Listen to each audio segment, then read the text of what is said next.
Aleluias, louvado seja o Senhor. Hoje nós estaremos estudando aqui o texto de Êxodo, capítulo 32, versículo de número 15.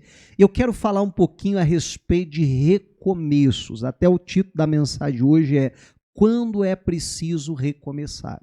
E a gente precisa entender que na nossa caminhada cristã, muitas vezes vai ser essa hora.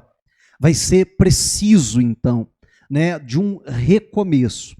E quando a gente fala do novo convertido, para a gente é muito fácil a gente falar de um recomeço. Não, a pessoa até hoje vivia uma vida errada, longe de Deus, e agora se converteu, nasceu de novo. Verdade, pastor, ela precisa recomeçar, não é isso? Recomeçar a sua vida, viver uma vida completamente diferente. Mas nós precisamos entender que na nossa trajetória, muitas vezes isso vai se fazer necessário. Principalmente, e é sobre isso que a gente vai tratar hoje, quando erramos, quando pecamos, quando caímos. E vai ser então necessário um recomeço. E muitas pessoas acabam caindo e não conseguindo se levantar mais, simplesmente porque não conseguem ou entender ou não conseguem passar por esse processo que a gente vai tratar aqui hoje do recomeço. E isso é fundamental para a nossa vida. Entenda bem, a palavra de Deus sempre vai ensinar para nós que a vontade de Deus é que nenhuma pessoa, nenhum ser humano venha cair. Essa é a vontade de Deus. 1 de João, capítulo de número 2 e versículo 1, a Bíblia vai dizer: filhinhos, escrevo-vos para que ninguém peque.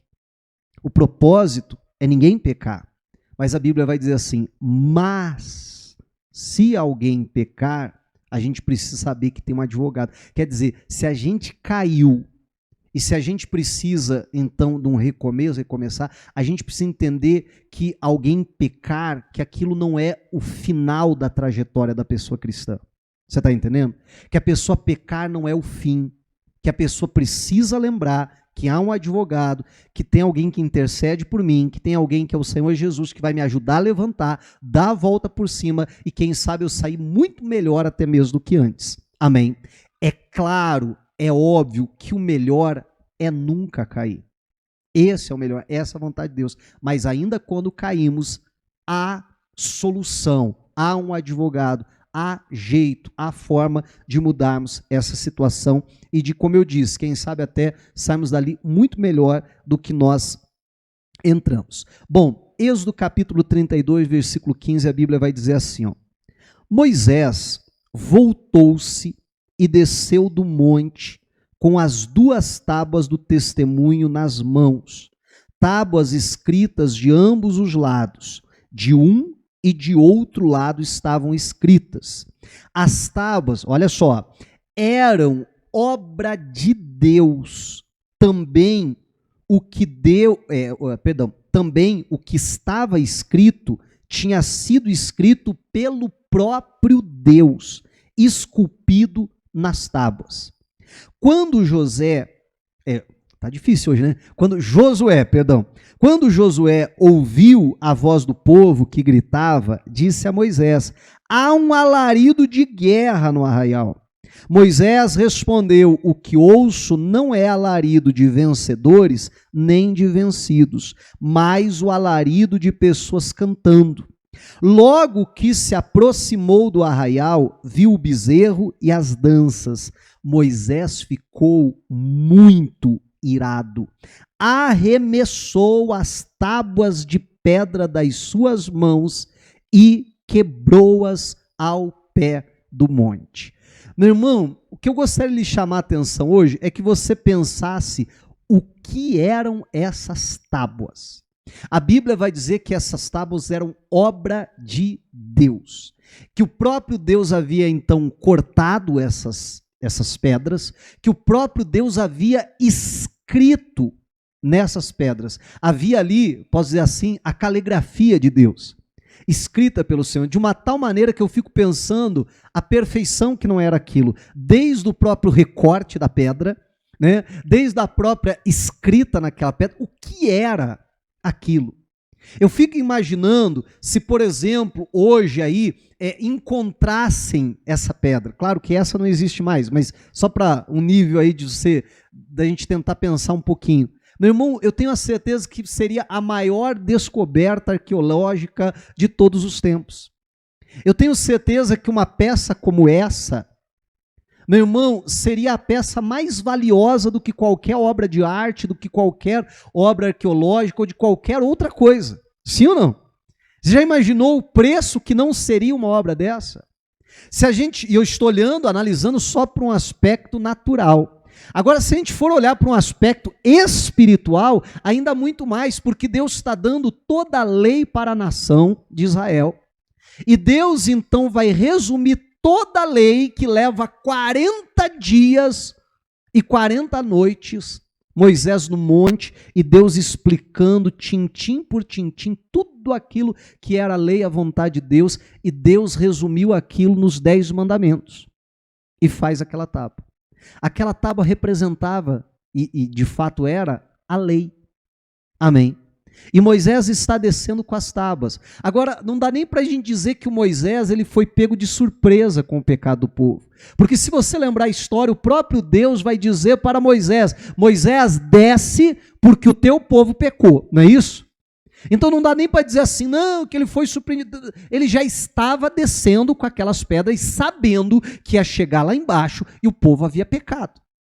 Só que mesmo ele sabendo disso, mesmo Deus já tendo alertado, quando ele vê a situação, acho que era muito pior do que ele havia imaginado, ele fica com tanta raiva, ele fica tão irado, que ele vai pegar e jogar no chão, e quebra aquilo lá. Meu irmão, como é que você quebra uma tábua dessa? Primeiro, de todo o aspecto, né, como eu dizia, ali do artefato em si que era. Segundo, aquilo é lei. Talvez na cabeça do Moisés foi mais ou menos assim, vocês não merecem isso, né? É o que me passa na cabeça, que passou na cabeça do Moisés, né? Que ele deve ter pensado alguma coisa assim, mas como é que você quebra? E aí isso é muito interessante, porque não tem como a gente dizer que Moisés acertou. É claro que o Moisés errou, é claro que o Moisés pecou. É interessante que lá em 1 de João 3,4, quando a Bíblia vai definir o que é o pecado, a Bíblia diz que o pecado é a transgressão da lei, o pecado é a quebra da lei. O que Moisés fez? Amém. Olha que coisa séria, amém. E então não tem como aliviar para Moisés, até todo o tratamento, e a gente vai falar justamente disso, né? Quando recomeçar é preciso, e o que eu preciso então fazer me submeter a esse recomeço, a gente vai ver que vai vir todo um tratamento, e graças a Deus a história não acaba aqui. A história vai ter uma continuação, vai ter todo um tratamento de Deus com relação a essa questão. Gente, nós, há alguns domingos atrás, nós estávamos fazendo uma série falando da Arca da Aliança. Essas tábuas foram parar dentro da Arca da Aliança, não é isso que a gente falou aqui? Que dentro da Arca da Aliança estavam essas tábuas da lei. Então você consegue entender o que foi que Moisés quebrou, gente? Aquilo que mais tarde estaria dentro da Arca da Aliança, que representa a própria presença de Deus. Ele vai quebrar aquilo. Então não tem como dizer que não foi um pecado. Só que o que eu acho interessante é que Moisés está com raiva do povo, não é isso? Moisés está irado com o povo, mas ele vai quebrar aquilo que é de Deus. E o que Deus tem a ver com isso? É igual aquela situação, e infelizmente, às vezes a gente vê casos assim. Eu lembro até de uma situação que a esposa havia cometido adultério. O camarada ficou com tanta raiva, mas com tanta raiva daquilo, que, sabe aquela história, chumbo trocado não dói? Né? Não tem essa conversinha do Satanás? Essa conversa vem lá do inferno, né? Então também vou aprontar. E o cara foi e esculhambou o negócio, mas aprontou de tudo. Né? Porque tá com muita raiva. E era crente o abençoado. Os dois, o casal da igreja. E aí, claro, quando a pessoa se dá por conta da besteira que fez, quando começa a vir as consequências do pecado, né? Então procuraram o pastor para ajuda. Mas, cara, onde você estava com a cabeça? Como é que você faz um negócio desse? Pastor, é que eu estava com tanta raiva da minha mulher, pastor, que eu fui lá e fiz essa bobagem. E aí o pastor olha para ele e pergunta assim, E o que é que Deus tem a ver com isso? Como assim? Eu não entendi. Ué, o que é que Deus tem a ver se a tua esposa te traiu? E aí, porque houve uma quebra da aliança entre você e ela, agora você vai pecar e quebrar a tua aliança com Deus? Ele parou e falou assim, pastor, não tinha pensado nisso. Você está entendendo que o que está acontecendo aqui é algo parecido? Porque o povo pecou, porque ele está com raiva do povo, então ele vai quebrar as tábuas que Deus deu para ele. E o que é que o relacionamento dele com Deus tem a ver com... Porque o relacionamento dele e do povo andava mal. E infelizmente a gente vê muito esse tipo de coisa. Não, pastor, meu patrão está me explorando, paga um salário miserável, me trata mal, e isso e aquilo. Ah, pastor, lá na empresa todo mundo faz, todo mundo tira um ali por fora. Eu vou fazer justiça com as próprias mãos, também vou tirar um por fora. Meu irmão, o que é que Deus tem a ver se o teu patrão é ruim? Se ele não paga um salário direito para você. E agora, por causa disso, você vai quebrar o teu relacionamento com Deus? Você está entendendo? Porque você está com raiva do teu patrão, você vai fazer a coisa errada e prejudicar o teu relacionamento com Deus. Perceba, mais uma vez eu falo, que é o que está acontecendo aqui, e é o que muita gente acaba fazendo. Nós não podemos, meu irmão, de forma alguma brincar com o pecado. Quando o pecado entra na vida do cristão, tem solução? Sim, não é o fim do mundo, tem solução. Mas que a gente tem que entender que vai haver consequências. Amém? E que a gente vai ter que lidar com todas essas questões. Bom, como eu disse, não tem como a gente aliviar para Moisés. É claro que ele errou, é claro que ele pecou, e agora ele vai ter que dar conta com Deus. E aí eu gostaria que você acompanhasse comigo, a gente vai dar um pulo aqui na história, e vamos lá para Êxodo capítulo 34, e versículo 1. E aqui Deus vai agora tratar com Moisés. O bonitão, você quebrou minhas tábuas? Beleza. Agora a gente vai conversar de perto. Olha só. Então o Senhor disse a Moisés, corte 2 tábuas de pedra como as primeiras, e eu escreverei nelas as mesmas palavras que estavam nas primeiras tábuas. O que diz aí? Que você quebrou. Moisés, todo o processo que a gente vai passar, e a gente vai ver mais detalhadamente daqui a pouco, todo esse processo, ele só vai ser necessário porque você errou, porque você quebrou as minhas tábuas, porque você quebrou a lei. Nada disso, nada desse processo seria necessário se você não tivesse errado. E nós precisamos entender, meu irmão, que o primeiro passo para que haja um recomeço, para que haja uma transformação, para que haja uma reconciliação até mesmo, é a gente reconhecer o nosso erro, é a gente saber, meu irmão, que o maior culpado dos nossos problemas somos nós mesmos. Só que o ser humano tem uma dificuldade muito grande com isso, não é de hoje. Eu brinco que já é defeito de fábrica. Se a gente olhar lá para o jardim do Éden, Adão e Eva já tinham esse mesmo problema. Deus vai chegar para Adão e vai dizer assim, o que você fez, Adão? Ele vai dizer, Senhor, eu não fiz nada. Foi a mulher que o Senhor me deu, não é isso? Né? Tipo, a culpa é dela e o Senhor tem responsabilidade, que afinal de contas eu estava muito bem aqui sozinho. Não te pedi nada. Foi o Senhor que me arrumou essa mulher. E aí, olha aí no que deu. Então ele joga toda a responsabilidade nela e indiretamente em quem? Em Deus. Aí Deus vira para a mulher e vai dizer, Eva, o que você fez? Ela vai dizer o quê? Eu? Eu nada. Foi a serpente. Eu brinco que a mais íntegra foi a serpente que não culpou ninguém, que aguentou a bronca sozinha. Mas não é verdade? E o ser humano, então, tem esse problema de sempre querer jogar a sua responsabilidade. Não, a culpa é minha, eu ponho em quem eu quiser. Sabe aquela história? né? Então eu jogo em quem eu quiser a culpa. E enquanto nós não reconhecemos o nosso erro e não nos arrependemos, meu irmão, não tem perdão de pecados, não tem restauração, não tem reconciliação, não tem nada. Enquanto nós ficamos querendo fazer uma meia-culpa, dizendo assim, não, Deus, tá bom, não, tá certo, não deveria ter feito, mas Deus, ó, o povo também me irritou. Enquanto a gente fica nessa, não, Deus, eu sei que errei, mas também, né, Deus, tal pessoa me provocou, mas também o meu marido, mas também a minha esposa, mas também o meu pastor é muito fraquinho, não me pastoreia direito, então a culpa é minha, mas também tem uma parcela de culpa dele. Enquanto a gente fica, sabe, querendo fazer essa meia culpa, e não é muito comum, né? Não, tá bom, eu errei, mas fulano, não, todo mundo errou um pouquinho, então, né, vamos deixar isso para lá e tal. Não, meu irmão, enquanto a gente não reconhecer, não, o erro foi meu. Mas alguém me provocou. Pois é, meu, eu caí na provocação, não deveria. Mas a serpente me enganou. Não, você se deixou ser enganado pela serpente. Era tua responsabilidade não se deixar ser enganado. Amém, igreja?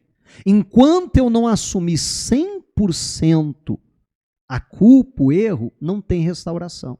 Enquanto não houver arrependimento. Meu irmão, João Batista começa a anunciar o evangelho, vamos lembrar, ele veio para preparar o caminho de Jesus, e a mensagem de João Batista é arrependimento, arrependei-vos, pois é chegada a voz dos céus. Jesus começa a pregar o evangelho, qual que é a mensagem de Cristo? Arrependei-vos e crede no evangelho. Jesus morreu, vieram os discípulos anunciando a Cristo. Qual que era a mensagem deles? Arrependei-vos e crede no evangelho. Lá em Hebreus a Bíblia vai dizer a respeito dos rudimentos da fé cristã, que já foi alvo até de uma série de mensagens aqui na igreja nossa. Qual que é o primeiro rudimento da fé cristã? O arrependimento de obras mortas, e só depois vem a fé em Deus. Agora você perceba que a pregação do evangelho moderna tirou de cena o arrependimento. A mensagem, a pregação de hoje é mais ou menos assim, você tem que crer em Jesus, né? Só está a fé em Jesus, do arrependimento parece que deixaram de lado, esqueceram.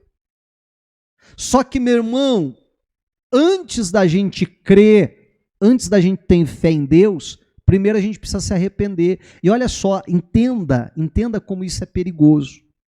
Se eu não reconhecer o meu erro, não reconhecer que eu sou um pecador, e por ser um pecador, que eu vou para o inferno, se eu não me reconhecer dessa maneira, que é o arrependimento das obras mortas, como a Bíblia vai dizer, para que eu preciso de um Salvador? Sim ou não? Para que eu preciso de um Salvador? Então, a mensagem que se prega é mais ou menos isso. Você tem que crer em Jesus. Aí a pessoa diz, mas eu creio. Mas crer no quê? Crer que ele existe? Mas não é só crer que ele existe. Não é só isso. Eu preciso me reconhecer como esse pecador que necessita de salvação.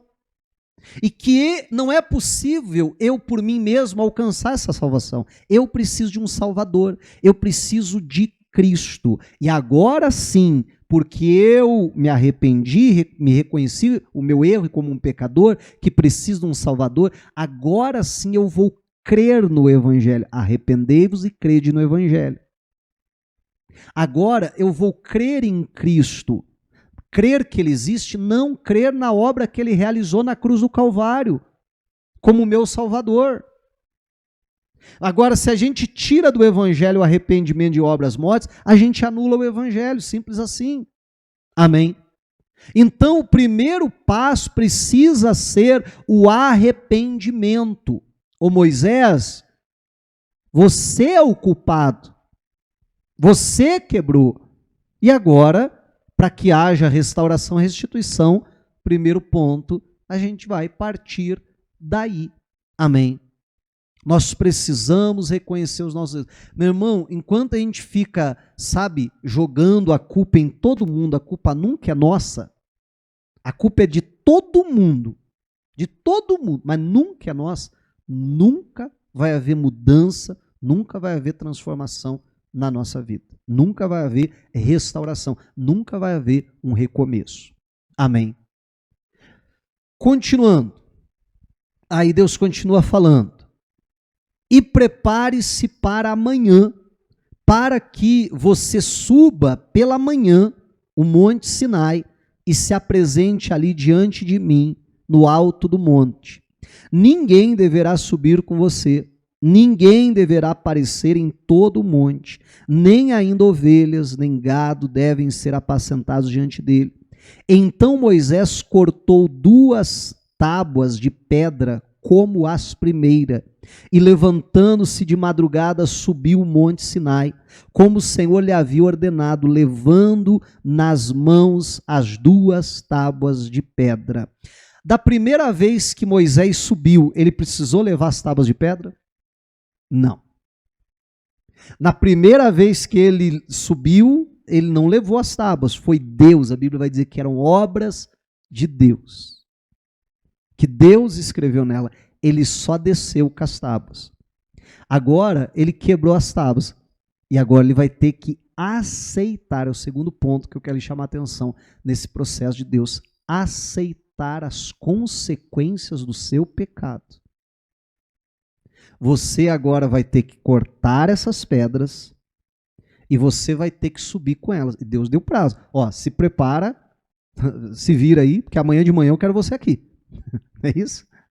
Se ele passou a noite inteira cortando de madrugada com o lampiãozinho lá e catalha, não sei, só que no outro dia. Agora, alguém que já subiu um monte?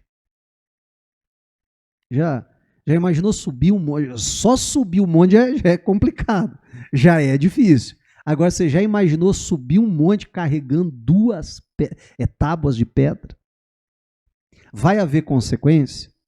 Vai. E mais, Moisés agora vai passar mais 40 dias e 40 noites na presença de Deus novamente. Sabe quando alguém reprova na escola? O que a pessoa vai ter que fazer? Vai ter que voltar lá, vai fazer o ano inteirinho de novo. Inclusive aquelas matérias que ele passou. Sim ou não? Mas ele vai ter que fazer tudo de novo. E Moisés, da primeira vez, passou 40 dias e 40 noites. Agora Deus vai dizer, vem cá, e você vai passar mais 40 dias e mais 40 noites. Tudo de novo. O que me leva a crer que Deus agora vai repetir por Moisés tudo novamente. Amém?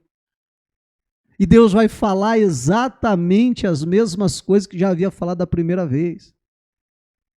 Eu não sei se acontece na tua casa, mas na minha é mais ou menos assim. Você vai falar algo, instruir, ensinar, e aí você ouve assim, mas eu sei, você nem terminou de falar.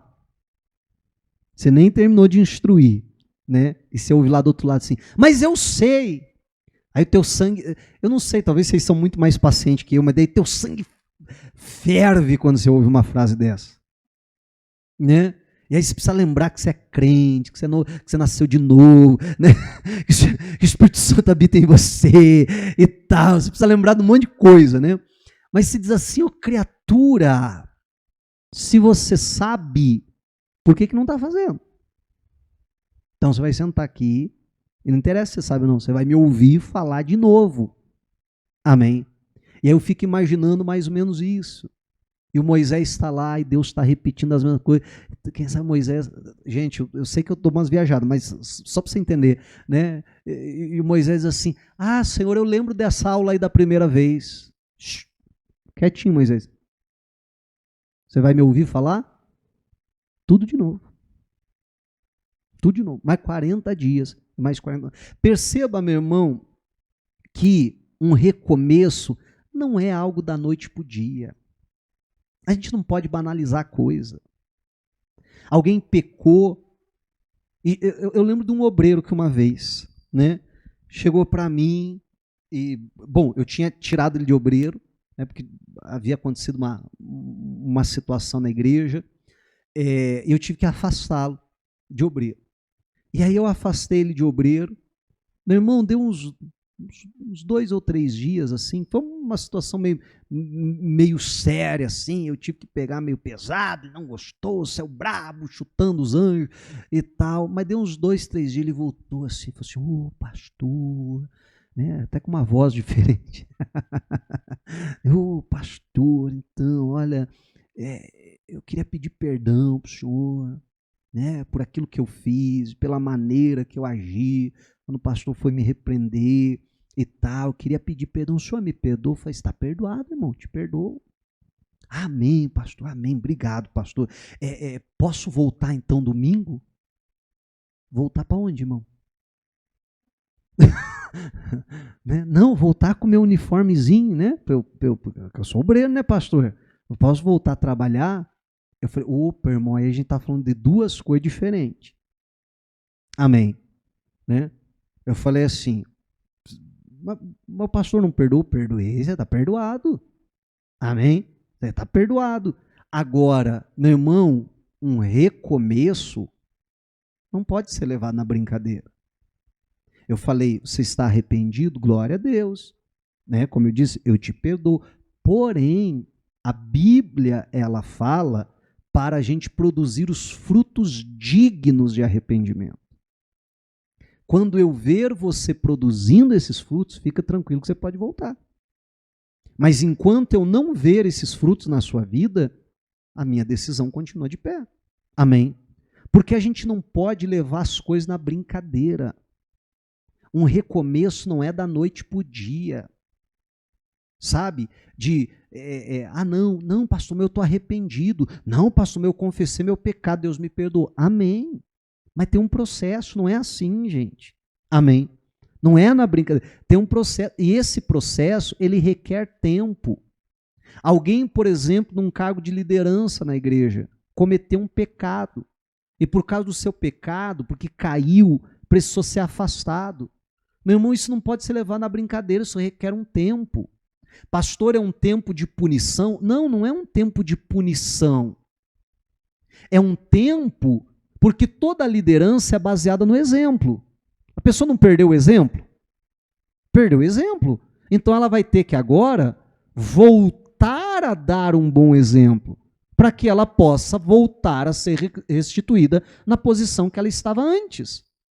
O próprio apóstolo Paulo vai dizer, eu esmurro o meu corpo para que não e reduzo a servidão, para que não aconteça que eu pregue a muitos e eu mesmo venha a ser desqualificado.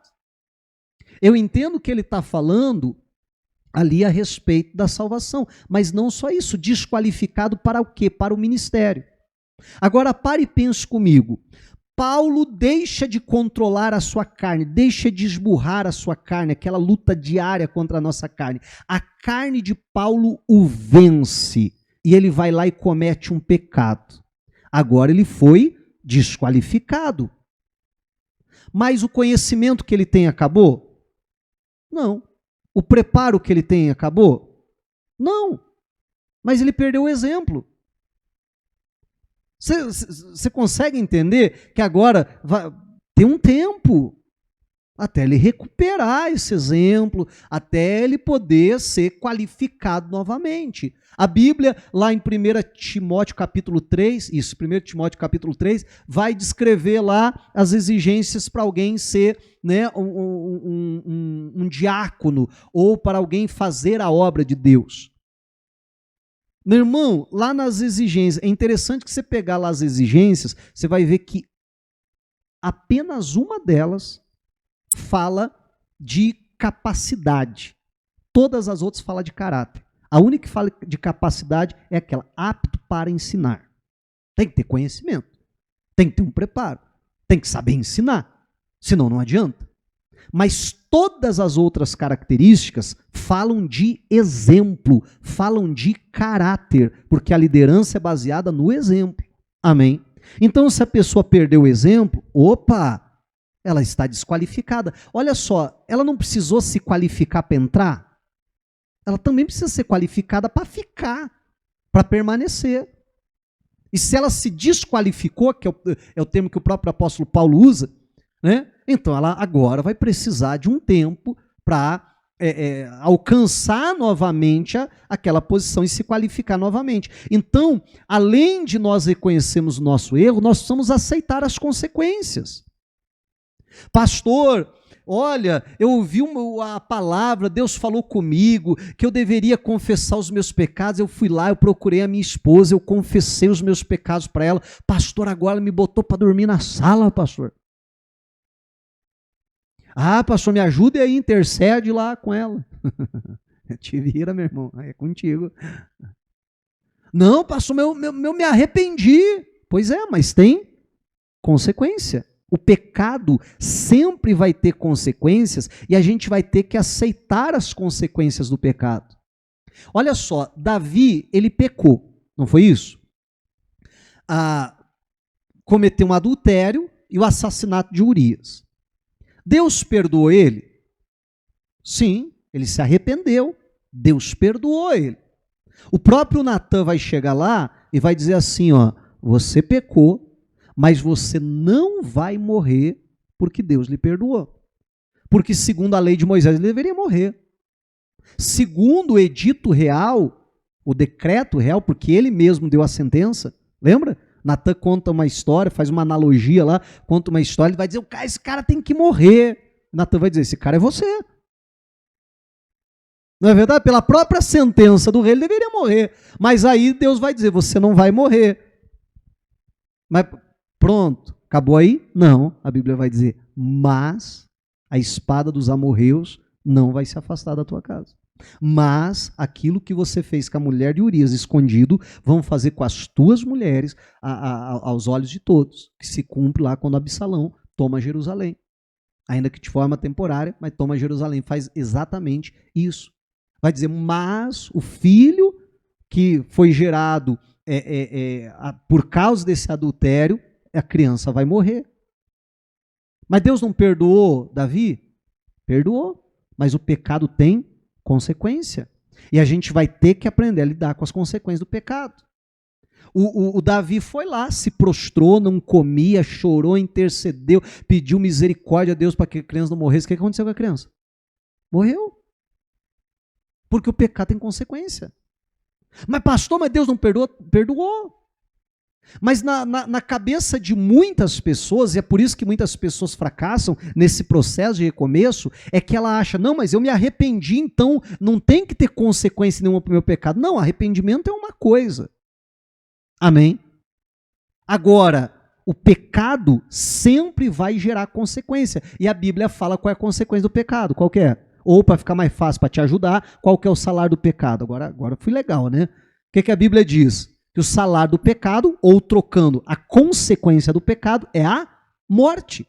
Sempre vai gerar morte, sempre vai gerar destruição. Então, tem que aceitar as consequências. Tá bom, Deus, agora eu vou lá, cortar as tábuas, agora eu vou ter que subir com as tábuas nas mãos, agora eu vou ter que aceitar a consequência do tempo, porque agora eu vou passar mais 40 dias, já tinha passado antes, vou passar mais 40 dias e 40 noites sem comer nada, sem beber nada, na tua presença ali, aprendendo tudo de novo, o que o Senhor já havia falado. Meu irmão, se a gente não está disposto a aceitar as consequências do nosso pecado, vai ficar difícil ter um recomeço. E é justamente porque muita gente não quer aceitar a consequência do seu pecado, que ela faz o quê? Que ela esconde o seu pecado. Ela sabe que o seu pecado vai ter consequência e por causa disso ela tenta esconder o seu pecado. Só que a Bíblia diz que aquele que esconde o seu pecado jamais prosperará. Não vai haver recomeço. Não vai haver uma volta ao plano de Deus. Vamos em frente, continuar aqui. Outra coisa, terceiro ponto que eu quero abordar, além da gente reconhecer o nosso erro, além da gente aceitar as consequências, a gente precisa entender que precisa haver restituição. E é isso que Deus está mostrando para Moisés. Deus está dizendo assim, você quebrou as minhas tábuas, agora você vai me dar outra. Não é isso? E aí eu fico imaginando, meu irmão, pare e pense, como seria fácil para Deus fazer outras tábuas? Amém?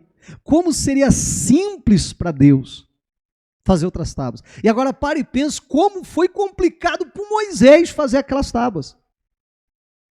Não é verdade? Mas Deus vai dizer, você quebrou as minhas tábuas, agora você vai me dar outras.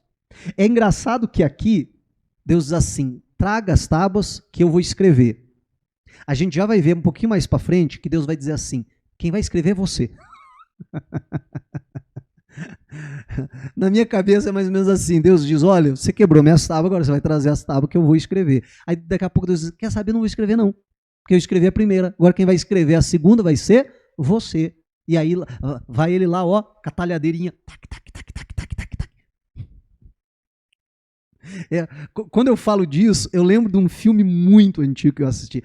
Eu assisti quando era criança, então não faz tanto tempo assim, né? Mas quando eu assisti, o filme já era velho, né? Aquele assim dos efeitos especiais bem ruim mesmo, né? Na época a gente achava que era legal, mas bem ruim. E eu lembro dessa cena. Eu lembro de uma das cenas do filme que o Moisés está lá no monte, Deus está falando com Moisés, Deus está como se fosse numa nuvem assim, e aquele vozeirão de Deus, Moisés e tal. E aí Deus pega a ponta, e tem uma rocha assim do lado de Moisés. E Deus aponta o dedo assim, do dedo de Deus sai um raio. E corta a pedra. E ao mesmo tempo já escreve na pedra e a pedra está pronta. Moisés só vai lá e pega a pedra, está prontinha. Né? Meu irmão, olha só, eu não sei se ia ser um raio da cabeça do dedo de Deus, né? Se precisaria alguma coisa assim, mas você entende como seria fácil e simples para Deus cortar aquela pedra e escrever nela de novo? Em contrapartida, como seria difícil para Moisés fazer isso? Mas Deus diz, ainda que para mim seja fácil e para você seja muito difícil, mas você quebrou a minha tábua. A tábua que eu te dei, você quebrou. Agora você tem que me devolver a minha tábua, porque precisa haver restituição. E Deus vai dizer, e eu não vou escrever não, quem vai escrever foi você. A primeira eu escrevi. Você não quebrou? Agora te vira, você que vai escrever. E aí é outro aspecto do processo de um recomeço, de uma restauração, que algumas pessoas têm muita dificuldade. Meu irmão, eu pequei contra alguém, eu causei um prejuízo para aquela pessoa, eu causei um dano para aquela pessoa com o meu pecado.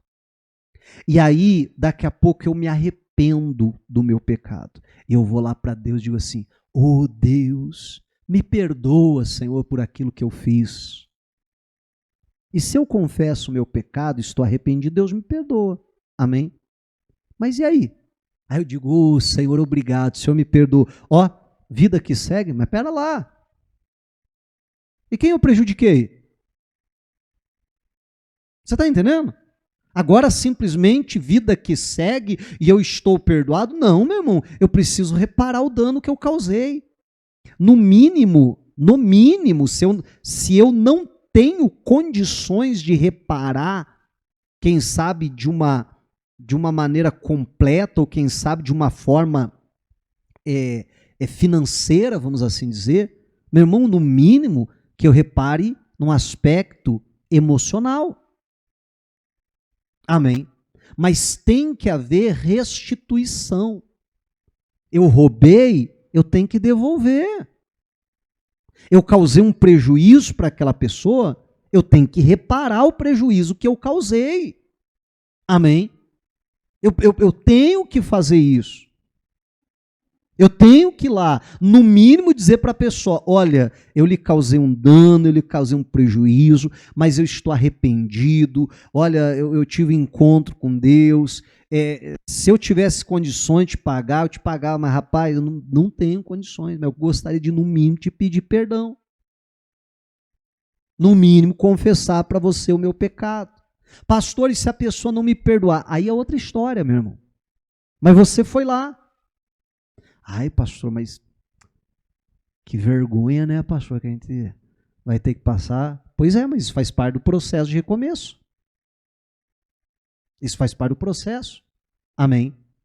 É a questão da restituição. A Bíblia fala, deixa marcado aí Êxodo 34, daqui a pouco a gente volta para aí. Mas a Bíblia fala em Lucas, capítulo 19, versículo de número 8. a respeito de Zaqueu. E a Bíblia vai dizer assim, ó: Zaqueu, por sua vez, se levantou e disse ao Senhor: Senhor, vou dar a metade dos meus bens aos pobres, e se roubei alguma coisa de alguém, vou restituir 4 vezes mais. Presta atenção nisso aqui, ó. Então Jesus lhe disse: hoje houve salvação nesta casa, pois também este é filho de Abraão. Sabe o que mais me chama a atenção nesse texto? O que mais me chama a atenção nesse texto é que Jesus já estava dentro daquela casa. Jesus já estava sentado à mesa com Zaqueu. Jesus já tinha comunhão, posso assim dizer, com Zaqueu.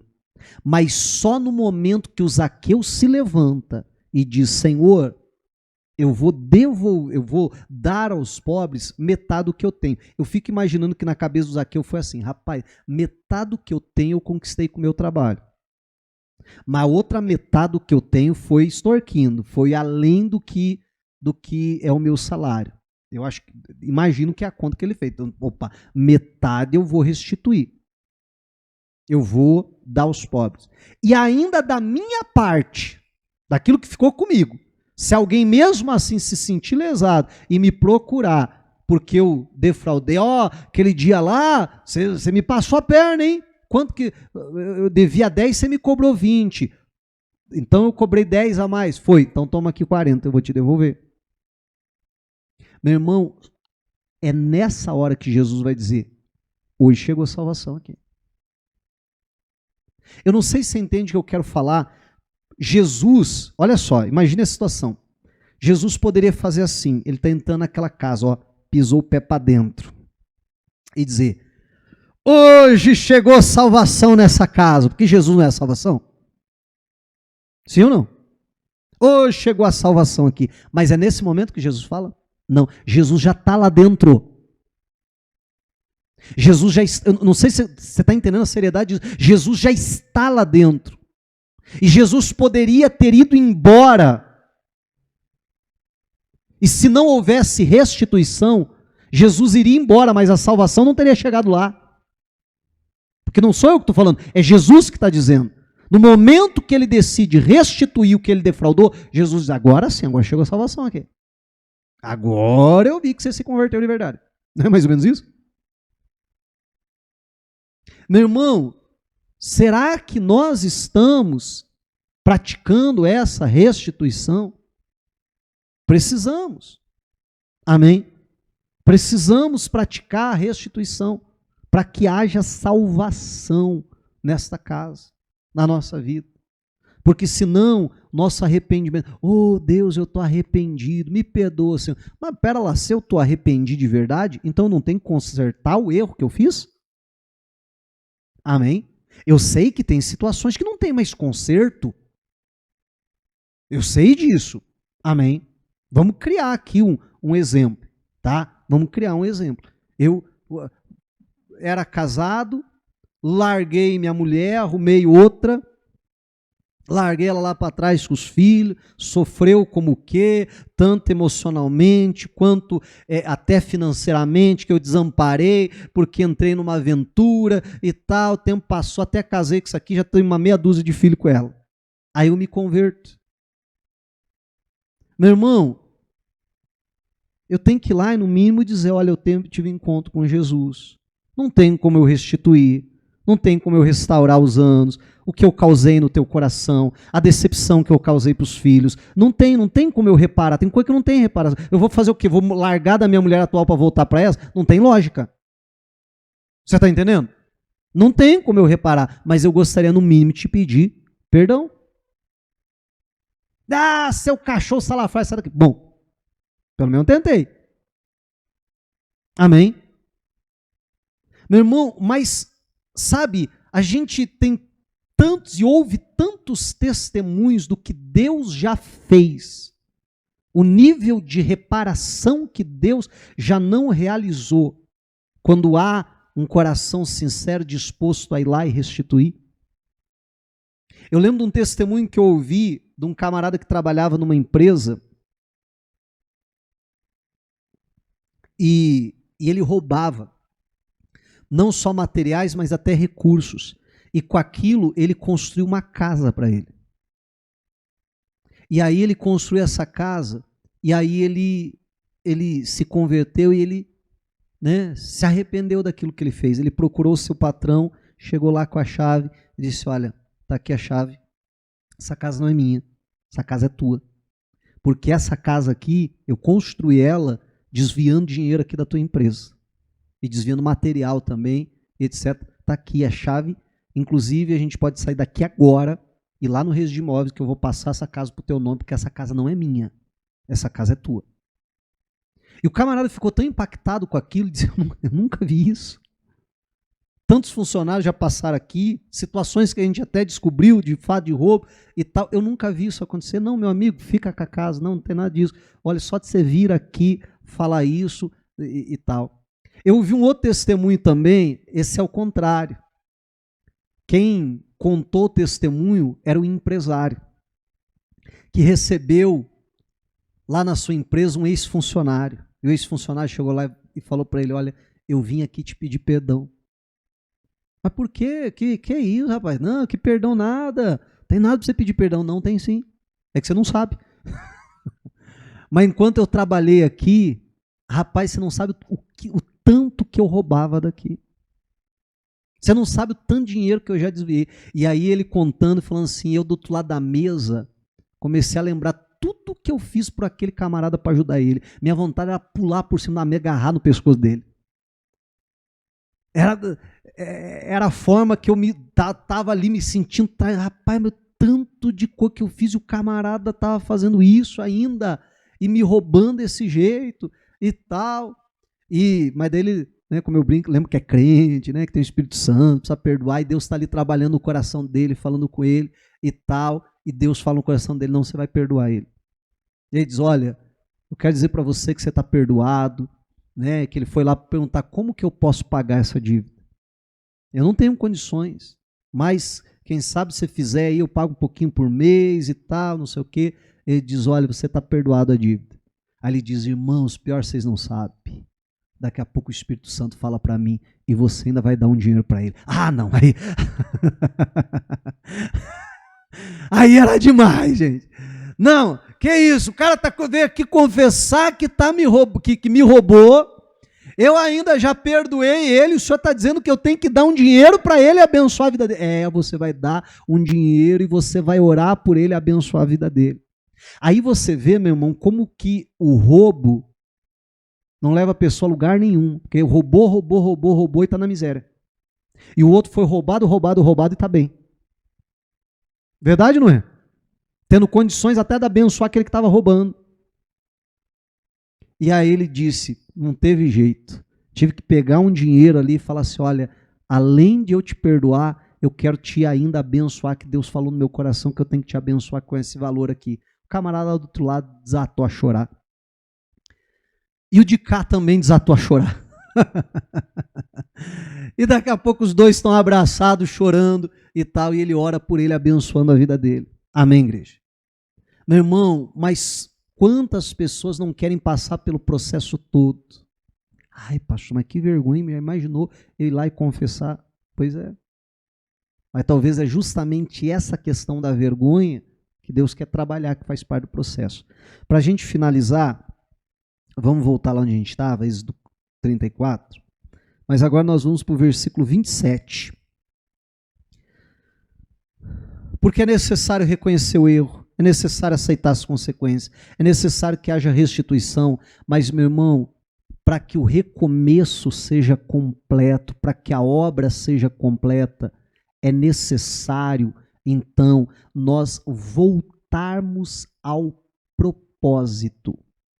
O propósito inicial, o propósito que Deus tinha, ou entenda, posso chamar assim, a missão que Deus tinha para nós, ou que Deus tem para nós, mas aquela missão lá inicial. Porque o recomeçar, A restituição de Deus na nossa vida, ela tem um motivo para que a gente volte ao propósito de Deus. Amém? Esse é o propósito de uma reconstrução, vou assim chamar, de um arrependimento verdadeiro. Porque Deus não vai nos descartar porque a gente pecou. E vai dizer, não, agora você não serve mais, eu vou te tirar daí, vou colocar outra pessoa no lugar. Não, você vai ter que passar por todo o processo. E o último passo, a finalização desse processo, é você voltar ao propósito de Deus, voltar à missão, cumprir aquilo para a qual Deus nos chamou. Amém. Por isso que nós precisamos sempre entender, a gente jamais pode brincar com o pecado, mas a gente precisa entender que o pecado não é o fim, que Deus não vai nos descartar porque a gente pecou, Ele vai nos tratar. E com seriedade. Não, você vai cortar, você vai subir aqui. Ah, mas é pesado. Você não quebrou? Amém? Tem que pagar o preço. Você vai passar os 40 dias de volta, você vai descer com essas tábuas, mas acima de tudo, você vai cumprir o propósito que eu tenho. Qual que era o propósito de Deus inicial? Por que Deus deu aquelas tábuas? Por que ele passou 40 dias? Para que ele ensinasse o povo a lei de Deus. Esse era o propósito. Da primeira vez Moisés fez isso? Não, porque ele quebrar as tábuas, porque ele pecar, fez ele interromper o propósito, a missão que ele tinha. Agora Deus vai trabalhar tudo de novo, todo o processo, para que ele volte ao propósito inicial. Êxodo capítulo 34, versículo 27, a Bíblia vai dizer, o Senhor disse ainda a Moisés, escreva, lembra que eu falei no começo, Deus disse, traz que eu escrevo, agora Deus diz, não, pensando bem, quem vai escrever é você, escreva essas palavras, porque, segundo o teor dessas palavras, fiz aliança com você e com Israel. E Moisés esteve ali com o Senhor, o quê? 40 dias e 40 noites. Não comeu pão nem bebeu água. E escreveu nas tábuas as palavras da aliança, as 10 palavras. Quando Moisés desceu do monte Sinai, tendo nas mãos as 2 tábuas do testemunho, sim, quando desceu do monte, Moisés não sabia que a pele do seu rosto resplandecia, depois de Deus ter falado com ele. Quando Arão e todos os filhos de Israel olharam para Moisés, eis que a pele do seu rosto resplandecia, e ficaram com medo de chegar perto dele. Então Moisés os chamou, e Arão e todos os chefes da congregação foram até ele, e Moisés lhes falou. Depois vieram também todos os filhos de Israel, aos quais Moisés ordenou tudo o que o Senhor lhe havia falado no monte Sinai. Diga a glória a Deus. Agora, a história não acaba quando Moisés quebra as pedras. Há todo um processo, mas essa história vai acabar com Moisés cumprindo o propósito que Deus tinha para ele desde o início. Ele ensinar o povo a lei de Deus. Amém. Agora, uma coisa, antes da gente acabar e orarmos, uma coisa que eu quero lhe chamar a atenção, é uma pergunta. Por que da primeira vez o rosto de Moisés não brilhou? E por que da segunda vez o rosto de Moisés brilhou? Amém. Ah, pastor, o rosto dele brilhou porque ele passou 40 dias na presença de Deus? Pois é, na primeira vez também. Não, o rosto dele brilhou porque Deus falou com ele. Da primeira vez Deus também falou. Não, porque vai ver, ele estava com as tábuas na mão. Pois é, da primeira vez também estava. E na primeira vez o rosto não brilhou. Mas na segunda vez o rosto brilhou. E a única explicação que eu consigo encontrar para isso é baseado naquilo que a Bíblia diz, que a glória da segunda casa é maior do que a da primeira. Diga a glória a Deus. Meu irmão, guarda uma coisa no teu coração. A vontade de Deus, o plano de Deus é que a gente nunca peque. Essa é a melhor opção, sem dúvida alguma. Mas se a gente pecar, a gente precisa entender que esse não é o fim da história. Filhinhos, escrevo para que não pequeis, mas se alguém pecar, lembre-se, nós temos um advogado. Amém, igreja? E a gente precisa entender que se a gente estiver disposto a passar por todo o processo de reconhecer o erro, do arrependimento, de aceitar as consequências, de restituir, de voltar ao propósito de Deus, meu irmão, Deus pode fazer que a missão que Deus tem para nós, a gente consiga executar com uma glória ainda maior do que antes, em nome de Jesus. A vontade de Deus é que a gente jamais erre. Mas ainda que a gente erre, se a gente estiver disposto a passar pelo processo, podemos experimentar uma glória ainda maior em nome de Jesus. Amém. Diga a glória a Deus e vamos aplaudir o Senhor Jesus.